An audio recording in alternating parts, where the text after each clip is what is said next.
কুষ্টিয়ার গড়াই নদী খনন প্রকল্পের সুফল পাচ্ছেন না মানুষ। এই প্রকল্পে হাজার কোটি টাকা খরচ হয়ে গেলেও কাজের কাজ কিছুই হয়নি।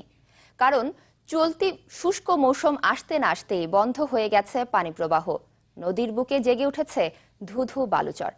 গবেষকরা বলছেন, অপরিকল্পিত খনন আর অনিয়ম দুর্নীতির কারণে ভেস্তে গেছে সব।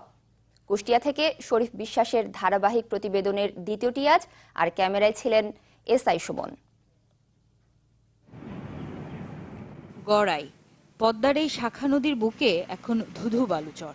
উৎসমুখে পলি জমে উঁচু হয়ে যাওয়ায় প্রায় বন্ধ হয়ে গেছে পানির প্রবাহ। শুষ্ক মৌসুমে পানি প্রবাহ ধরে রাখতে 2009 সালে 938 কোটি টাকা ব্যয়ে দ্বিতীয় পর্যায়ে শুরু হয় গড়াই নদীর খনন কাজ। তবে এই প্রকল্পের সুফল মিলছে না তেমন। স্থানীয়রা বলছেন, আগে শুষ্ক মৌসুমে পদ্মা নদীতে পানির স্বাভাবিক প্রবাহ নিশ্চিত করতে হবে, না হলে জলে যাবে সব টাকা। কোটি কোটি টাকা দিয়ে গাং কাটতে নদীর পানি থাকে না, কিভাবে গাং কাটে?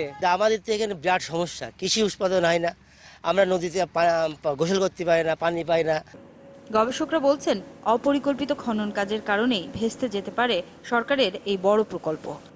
সত্যিকার অর্থেই যে উদ্দেশ্যে করা, সেই উদ্দেশ্যে যেন পানির প্রবাহটা ঠিক থাকে এবং এটা যেন একটা দীর্ঘস্থায়ীভাবে হয়। সাময়িকভাবে অর্থ ব্যয় করে দুদিন পরে দেখা যাবে আবার সিল্ড হয়ে যাবে, তাহলে এর তো কোনো সুফল কেউ পাবে না।